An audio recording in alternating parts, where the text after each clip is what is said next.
जी अस्सलाम वालेकुम। उम्मीद करता हूँ कि आप सब लोग खैर खैरियत से होंगे। तो बहुत दिनों के बाद आपके सामने इस तरह से रूबरू बैठकर बातचीत करने का मुझे मौका मिल रहा है। तो आज जो मैंने बात करनी है आप लोगों से वो सोशल वेलफेयर के एग्ज़ाम के बारे में है जो कि कंडक्ट होने वाला है और उसकी हम तैयारी भी कर रहे हैं।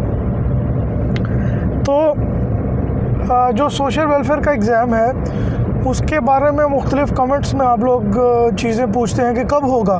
सबसे पहला क्वेश्चन तो कब होगा। तो कब होने का कोई फ़िक्स टाइम नहीं होता। पीपीएससी के जो वन पेपर रिटन एग्ज़ाम्स होते हैं सिंगल पेपर वाले, उनका कोई भी फ़िक्स टाइम नहीं होता।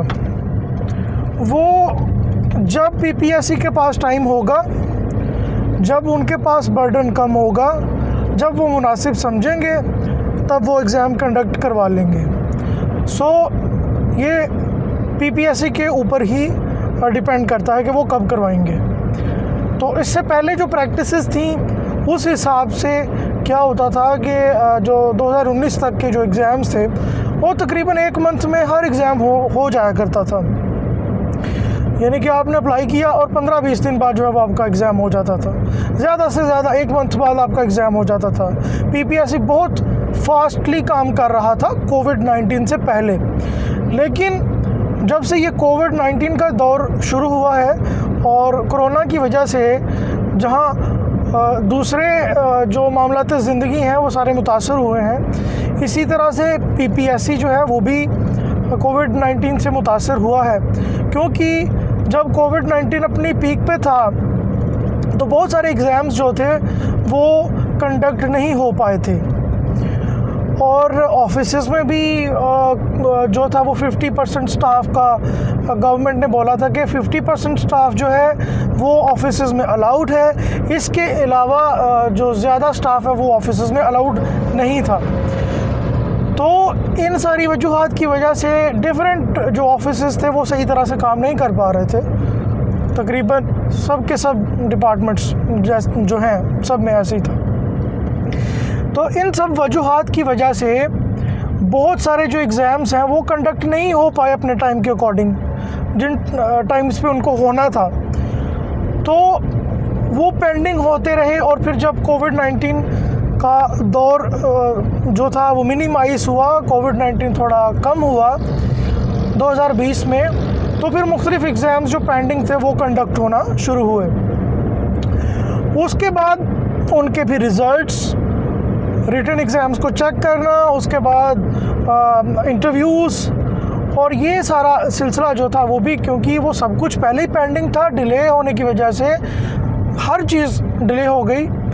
और अभी तक बहुत सारे प्रोजेक्ट्स ऐसे हैं जो कि कोविड-19 के दौर में शुरू हुए थे। 2020-19 के प्रोजेक्ट्स अभी तक पेंडिंग हैं, उनके अभी तक रिज़ल्ट्स जो हैं वो अनाउंस नहीं हुए। उसके अलावा बीच में वो पेपर लीक करने का भी वो सारा सिलसिला था, वो भी एक स्कैम पकड़ा गया। तो इन सारी वजूहात की वजह से अब पेपर्स जो हैं वो डिले हो रहे हैं। तो अगर तो नॉर्मल टाइम होता, नॉर्मल हालात होते, तो आपका अभी तक जो पीपीएससी का ये सोशल वेलफेयर वाला एग्ज़ाम है वो कंडक्ट हो गया होना था या उसकी डेट आ गई होनी थी। लेकिन क्योंकि अब नॉर्मल हालात नहीं रहे, पेंडेमिक में हैं हम लोग और पेंडेमिक अब कम अगर हुआ भी है तो बहुत सारे प्रोजेक्ट्स हैं वो ऑलरेडी डिलेड हैं और उनके रिज़ल्ट्स आना बाकी हैं। मिसाल के तौर पर लेक्चरर्स के अभी तक फाइनल रिज़ल्ट्स अनाउंस नहीं हुए। तो इन सारी वजूहात की वजह से आपका पेपर जो है वो मेरे ख़्याल से डिले होगा। तो हो भी सकता है, नहीं भी हो सकता, लेकिन डिले होने के चांसेस हैं और आपको टाइम मिल जाएगा। क्या पता आपको पूरा एक मंथ और मिल जाए, 2 महीने मिल जाए आपको। तो ये समझे कि ये आपके लिए एक बोनस टाइम है, आपके लिए एक बोनस टाइम है। आप इस बोनस टाइम को यूटिलाइज़ करें और टाइम ज़ाया मत करें, अपनी तैयारी जारी रखें। जब बहुत ज़्यादा टाइम दे दिया जाता है किसी एग्ज़ाम को कंडक्ट करने से पहले तो अमूमन स्टूडेंट्स की जो मोटिवेशन है वो कम हो जाती है। जब बहुत थोड़ा टाइम होता है मिसाल के तौर पर जब फिक्स टाइम हो, 1 मंथ हो आपके पास और आपको एक टाइम लिमिट का पता हो कि 1 महीने में मैंने ये तैयारी करनी है, तो स्टूडेंट्स भी जो है वो बहुत मोटिवेटेड होते हैं, अपना शेड्यूल बनाते हैं 1 मंथ के अकॉर्डिंग, 1.5 मंथ के अकॉर्डिंग, 40 डेज़ के अकॉर्डिंग, डेली का काम डेली करते हैं और अपनी तैयारी जो है वो जारी रखते हैं। लेकिन जब इस तरह की टाइम लिमिट हो कि आपको पता ही नहीं है कि आपका एग्ज़ाम कब कंडक्ट होगा, तो इसमें स्टूडेंट्स जो हैं, जो एप्लीकेंट्स हैं, वो जो है उनकी मोटिवेशन का लेवल गिर जाता है, क्योंकि पता ही नहीं है कि आपका एग्ज़ाम कब होगा।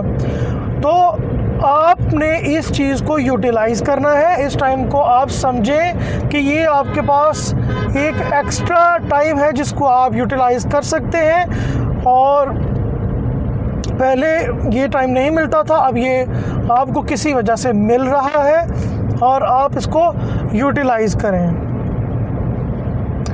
और अपनी मोटिवेशन को बहाल रखें, क्योंकि इस टाइम को आप यूटिलाइज़ कर लेंगे तो बाद में आपको फ़ायदा ही फ़ायदा है, आप किसी अच्छी जगह पे पहुंच जाओगे। ग्रेड 17 की सीट है, ग्रेड 17 में आ जाओगे, तो इस टाइम को आप यूटिलाइज़ कर लें। डेली का अपना शेड्यूल बनाएं, 2-2 वीक्स के अपने प्रोग्राम्स बना लें जिसमें आपने सारी अपनी तैयारी करनी है, और मोटिवेटेड रहें। इसके अलावा कोई हल नहीं है। आपने उस चीज़ पे फोकस करना है जो आप कर सकते हैं। आप ये चीज़ कर सकते हैं कि आप अपना टाइम यूटिलाइज़ कर सकते हैं, आप ज़्यादा से ज़्यादा MCQs पढ़ सकते हैं, ज़्यादा से ज़्यादा सब्जेक्ट्स की तैयारी कर सकते हैं, जैसे सोशल वर्क है, जेंडर है, एंथ्रोपोलॉजी है और करंट अफेयर्स भी हैं। करंट अफेयर्स के आजकल क्वेश्चन जो हैं वो बहुत आ रहे हैं PPSC के एग्ज़ाम्स में, तो अपनी जो नज़र है वो करंट अफेयर्स पे भी रखें। जो पॉजिटिव ख़बरें हैं उनको आप देखें कि क्या क्या पाकिस्तान में डेवलपमेंट्स हो रही हैं, तो क्या क्या प्रोजेक्ट्स पाकिस्तान में लॉन्च हो रहे हैं आजकल, प्राइम मिनिस्टर साहब कि क्या क्या आजकल उनकी मसरूफियात हैं। तो इन सब चीज़ों के ऊपर आप जो है वो नज़र रखें अपनी करंट अफेयर्स के ऊपर। सोशल वर्क को पढ़ें, जेंडर स्टडीज़ को पढ़ें और एंथ्रोपोलॉजी को, और सोशियोलॉजी जो है वो तो मैं भी आपको करवा रहा हूँ, सोशियोलॉजी तो हम लेके चल ही रहे हैं, लेकिन उसके साथ जनरल नॉलेज भी बहुत ज़रूरी है, क्योंकि जो लास्ट टाइम का पेपर पैटर्न था सोशल वेलफेयर का, उसमें 50% जनरल नॉलेज था और 50% आपके सब्जेक्ट्स थे। सब्जेक्ट्स यही जो मैंने 4 गिनवाए आपको, सोशियोलॉजी, जेंडर, एंथ्रोपोलॉजी और सोशल वर्क। तो कुछ लोग ये भी कमेंट्स में कह रहे हैं कि सब्जेक्टिव होगा। देखिए, मैंने तो अपनी जब से मैं इन एग्ज़ाम्स को देख रहा हूँ, जानता हूँ, मैंने तो ये सिंगल पेपर जो है वो सोशल वेलफेयर वाला सब्जेक्टिव होता हुआ नहीं देखा। मैंने तो इसको देखा है, यही MCQs बेस्ड ही देखा है, तो मेरे ख्याल में तो ये MCQs बेस्ड ही होगा, ये सब्जेक्टिव नहीं होगा। रेशो जो है वो अप एंड डाउन हो सकती है, क्योंकि लास्ट टाइम पे 50-50 रेशो थी, 50% सब्जेक्ट्स थे और 50% आपका जनरल नॉलेज था। और 2017 में जब मैंने दिया था तो तब था ये 80% सब्जेक्ट था और 20% आपका जनरल नॉलेज था। तो रेशो अप एंड डाउन हो सकती है, लेकिन जो आपकी पैटर्न है वो मेरे ख्याल से MCQs बेस्ड ही रहेगा। मैं आपको यही कहना चाहूँगा कि इस टाइम को आप बस यूटिलाइज़ करें, टाइम मत वेस्ट करें, और अगर आप जॉब भी कर रहे हैं तो अपना शेड्यूल जो है वो स्टडी का वो बना के रखें, तो अल्लाह ताला आपको कामयाब करेगा।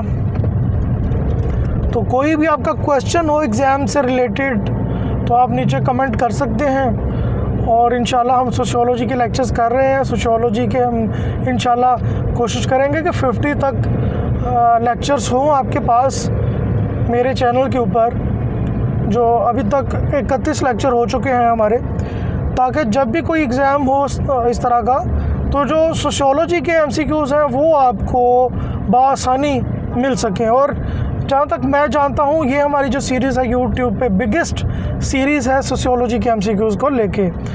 तो उसके बाद हम जो अगर टाइम मिलेगा तो हम सोशल वर्क, जेंडर स्टडीज़ और एंथ्रो के भी जो हैं वो इस तरह से सीरीज़ स्टार्ट करेंगे।